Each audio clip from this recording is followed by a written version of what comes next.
Dalam spoiler sebelumnya, disebutkan bahwa Luo Feng berhasil melewati level kedua jembatan surga sebagai seorang prajurit dan kemudian menantang level ketiga sebagai pengendali. Berdasarkan saran dari Raja Abadi Zhen Yan, ia merujuk pada manual rahasia dan fokus untuk memahami esensi dari hukum asal ruang. Setelah 10 tahun kultivasi keras di kota kekacauan awal, pemahaman Luo Feng tentang hukum asal ruang telah menjadi cukup solid. Meskipun kultivasinya masih belum sebanding dengan penjaga gerbang level ketiga, fondasi yang solid dan kekuatan kehendaknya, yang jauh melebihi rata-rata prajurit universe level 1, membuatnya sepenuhnya mampu untuk melewati level ketiga dengan mudah. Sebenarnya, fondasi solidnya telah meningkatkan teknik tubuh dan kecepatannya secara signifikan. Namun, Luo Feng tidak memilih untuk melanjutkan dengan cara ini. Berbeda dengan jenius lainnya, Luo Feng tidak memiliki mentor yang membimbingnya dari belakang, dia harus mengandalkan pertumbuhan mandirinya. Terutama ketika memahami hukum asal ruang, Babata tidak dapat memberikan bimbingan langsung. Oleh karena itu, Luo Feng hanya bisa belajar sendiri selama tantangan jembatan surga, dengan hati-hati mengamati bagaimana penjaga gerbang menggunakan senjata Yanshen. Setelah menguasai poin-poin kunci, dia memilih untuk mengalahkan penjaga gerbang dan dengan mudah melewati level ketiga. Namun, ketika dia memasuki level keempat, keunggulan kecepatannya sebelumnya tidak bisa lagi ditampilkan. Hal ini karena penjaga gerbang level keempat menggunakan tingkat keempat dari senjata Yanshen, Optimum Power. Kecepatannya begitu cepat sehingga Luo Feng sama sekali tidak bisa bertahan, dan akhirnya dia benar-benar kalah dengan satu pukulan. Progres saat ini adalah Bolan yang dengan kokoh memegang posisi pertama, setelah melewati level keempat, sementara Luo Feng berada di posisi kedua, setelah melewati 3 level pertama. Tak diragukan lagi, Luo Feng memiliki fondasi yang solid dalam memahami esensi dari hukum asal ruang, bahkan melebihi Bolan dalam hal ini. Namun, ini tidak berarti kekuatannya melebihi Bolan. Hasil dari tantangan jembatan surga mencerminkan jarak antara keduanya. Sebenarnya, fondasi yang solid tidak selalu berbanding lurus dengan pemahaman yang lebih tinggi. Hukum asal itu seperti mata pelajaran, dimulai dari sekolah dasar, menuju sekolah menengah, universitas, dan kemudian ke tingkat yang lebih tinggi. Pemahaman Bolan tentang hukum asal ruang sudah mendekati tingkat universitas, sementara Luo Feng masih berada di tahap sekolah dasar. Untuk beberapa teknik rahasia di tingkat sekolah menengah, Bolan tentu bisa menguasainya dengan mudah, sementara Luo Feng tidak akan bisa melakukannya. Namun, untuk teknik rahasia yang hanya memerlukan pemahaman tingkat sekolah dasar, fleksibilitas dan stabilitas Luo Feng akan memberikan keuntungan yang lebih besar. Untuk menganalisis hukum asal pada intinya, pemahaman awal pasti akan memakan waktu lebih lama dibandingkan dengan kebanyakan orang lain, mungkin 2 atau bahkan 10 kali lebih lama. Akibatnya, progres kultivasi akan lebih lambat dan bahkan bisa menghadapi risiko stagnasi. Namun, begitu terobosan terjadi dan fondasi dikuasai, jarak antara keduanya akan menyempit dengan cepat seiring pemahaman yang terus berkembang, dan ini bahkan bisa menyebabkan situasi di mana yang lemah dapat mengalahkan yang kuat. Yang lebih penting, para prajurit ini akan mampu sepenuhnya menguasai hukum asal ruang dalam waktu yang lebih singkat. Oleh karena itu, meskipun Luo Feng sudah memiliki kekuatan seorang penguasa alam semesta, Bolan dan Rong Jun masih terjebak di tingkat Raja Abadi. Kembali ke plot, setelah berhasil melewati 2 level tantangan, Luo Feng menerima sejumlah besar poin dan 2 kesempatan untuk memahami prasasti kekacauan. Belajar dari pelajaran sebelumnya, dia memutuskan untuk tidak menggunakan poin dengan sembarangan, tetapi menyimpannya untuk kebutuhan di masa depan. Adapun kesempatan untuk memahami, dia memilih untuk menggunakan salah satunya, karena dia sudah hampir 10 tahun tidak memahami prasasti kekacauan di alam semesta awal. Meskipun Luo Feng memiliki kekuatan untuk mulai memahami gambar kedua dari prasasti kekacauan, dia memilih untuk terus mempelajari gambar pertama. Tujuannya adalah untuk meningkatkan pemahamannya tentang gambar pertama ke tingkat yang melampaui kesempurnaan, memastikan fondasi yang lebih kokoh dalam hukum asal ruang. Tak lama kemudian, binatang bertanduk emas akhirnya akan melakukan terobosan lagi. Sebenarnya, binatang bertanduk emas bisa saja melakukan terobosan ke tingkat penguasa alam lebih awal. Namun, Luo Feng terlalu fokus pada pemahaman hukum asal dan mempelajari teknik rahasia, seringkali duduk bermeditasi selama bertahun-tahun. Penting untuk dicatat bahwa dunia batin Luo Feng perlu berevolusi dengan cara menelan logam, tetapi karena dia fokus pada pemahaman hukum asal, dia secara alami mengabaikan kebutuhan ini. Meskipun Babata terhubung dengan kesadaran Luo Feng dan bisa saja mendesaknya untuk menelan logam, dia tidak melakukannya.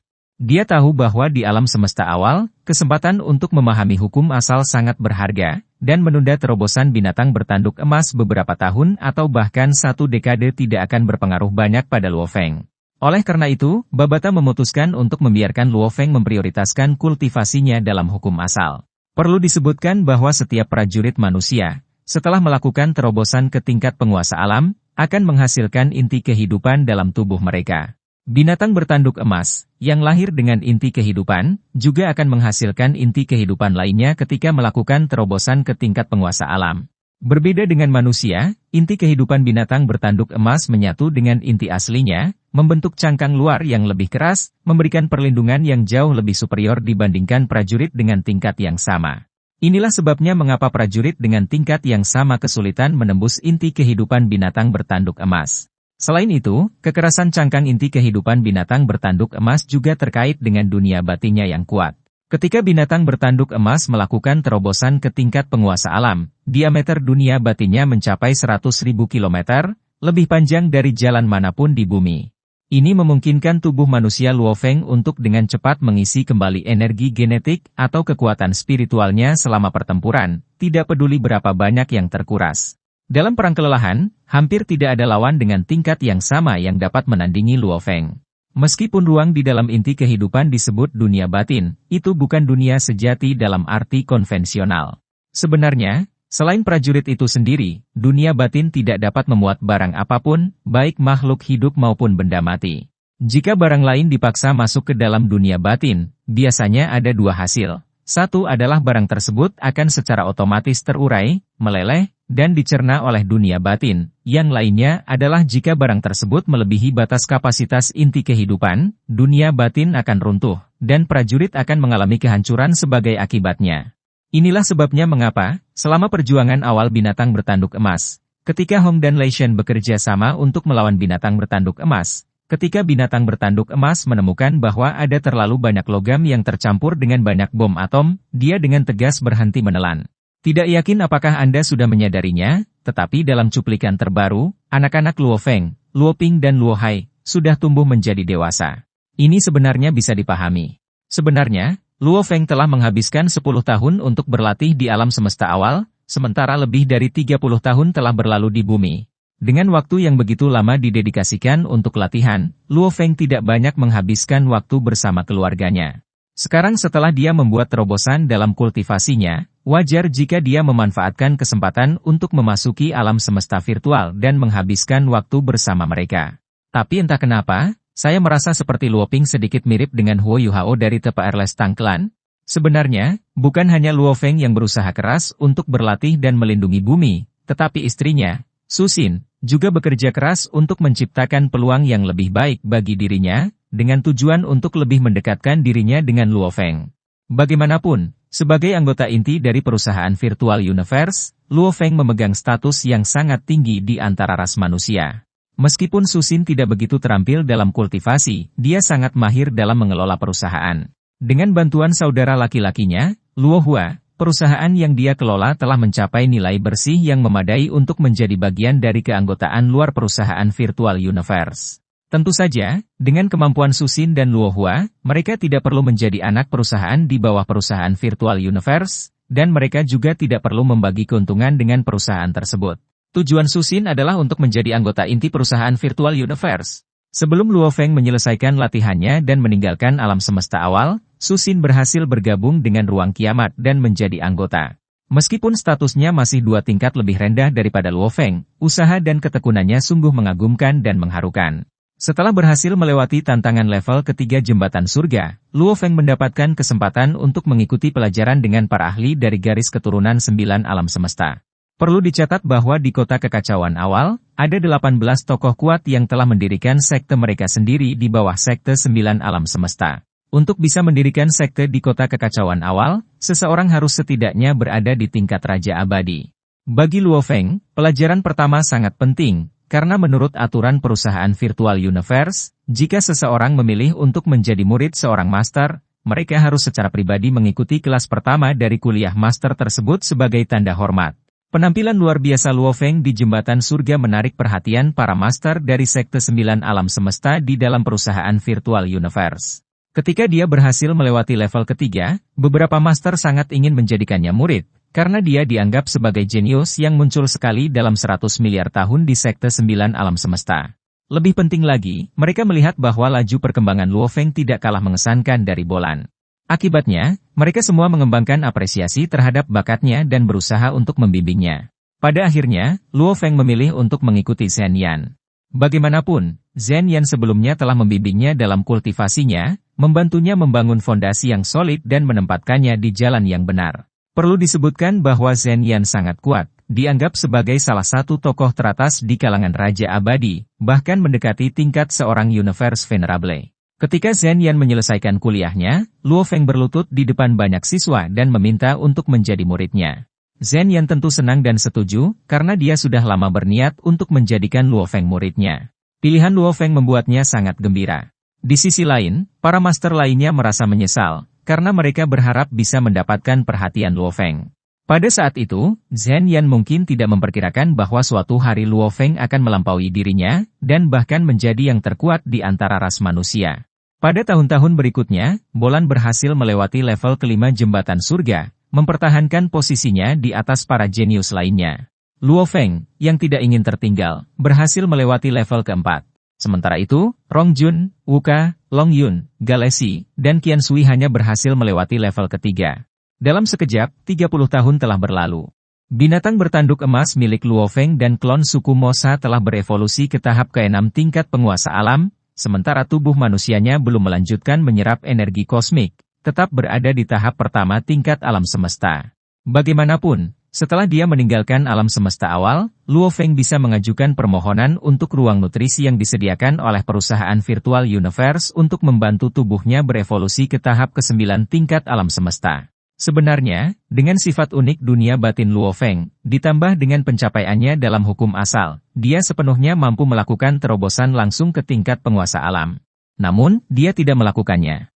Ini karena begitu dia melakukan terobosan ke tahap ke-6 penguasa alam, keterbatasan dunia batinnya akan menghalangi perkembangan lebih lanjut, yang bisa dengan mudah menimbulkan kecurigaan dari dunia luar. Oleh karena itu, untuk tubuh manusia Luo Feng agar bisa melakukan terobosan ke tingkat penguasa alam, dia harus menunggu hingga dunia batinnya tumbuh ke tahap ke-9 tingkat penguasa alam sebelum melakukan terobosan.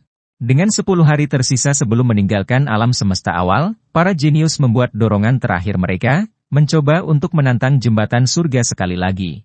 Dalam putaran tantangan ini, Rong Jun berhasil melakukan terobosan ke level keempat, Luo Feng melewati level kelima, dan Bolan menantang level keenam. Perlu dicatat bahwa ketika Luo Feng melewati level kelima, dia menggunakan tahap keempat dari senjata Yan Shen, Optimum Power, sementara penjaga gerbang menggunakan tahap kelima dari senjata Yan Shen, Space Cutting. Seperti yang terlihat dari namanya, Space Cutting memberikan tekanan luar biasa pada ruang, seolah-olah seluruh ruang sedang dipotong. Kekuatan ini terlihat jelas. Meskipun pemahaman Luo Feng tentang hukum asal ruang sudah solid, dan dia bahkan telah menciptakan teknik unik yang menggabungkan gerakan senjata Yan Shen dengan seni terbang rahasia, Myriad Line Flow, yang membuat serangannya lebih tak terduga, tetap saja cukup sulit untuk mengalahkan tahap kelima senjata Yan Shen dengan tahap keempat. Selama pertarungan, gerakan-gerakan yang dilancarkan oleh Luo Feng hampir runtuh di bawah serangan lawannya, memaksanya untuk mengandalkan kesadarannya yang luar biasa kuat untuk mendukung tahap keempat senjata Yan Shen, berjuang keras untuk memblokir serangan lawan. Ketika kesadarannya hampir habis, sebuah pencerahan tiba-tiba terjadi, dan dalam sekejap, dia sepenuhnya memahami gambar pertama dari prasasti kekacauan 9 alam semesta, yang secara besar meningkatkan kekuatan serangannya. Pada akhirnya, dengan dorongan inspirasi ini, Luo Feng berhasil membalikkan keadaan, mengalahkan lawan yang lebih kuat, dan berhasil melewati level kelima jembatan surga. Setelah melewati tantangan jembatan surga, Luo Feng sekali lagi diberikan kesempatan tambahan untuk memahami prasasti kekacauan. Dia memutuskan untuk memanfaatkan kesempatan ini sebelum meninggalkan alam semesta awal untuk menyelami prasasti tersebut sekali lagi. Selama proses pemahaman hukum asalnya di alam semesta awal, meskipun pencapaian Bolan masih menduduki peringkat pertama, laju perkembangannya jelas lebih lambat daripada Luo Feng. Ini terutama karena Bolan sedang mengkultivasi hukum ruang dan waktu secara bersamaan, yang memperlambat laju kultivasinya. Lebih penting lagi, bakat Luo Feng sungguh luar biasa. Sementara jenius berbakat seringkali memulai dengan impresif, yang benar-benar menonjol dalam jangka panjang adalah mereka yang berkembang dengan cepat. Akibatnya, Luo Feng telah menjadi pusat perhatian bagi banyak orang. Perjalanan kultivasi Luofeng di alam semesta awal berakhir dengan memukau dan memuaskan. Selanjutnya, cerita ini akan resmi beralih ke alam rahasia kosmik. Ini juga menandai awal dari arc benua Sungai Darah, yang benar-benar sesuatu yang patut ditunggu. Apa pendapatmu? Itu saja untuk video ini. Terima kasih telah menonton video ini. Semoga Anda memiliki hari yang menyenangkan.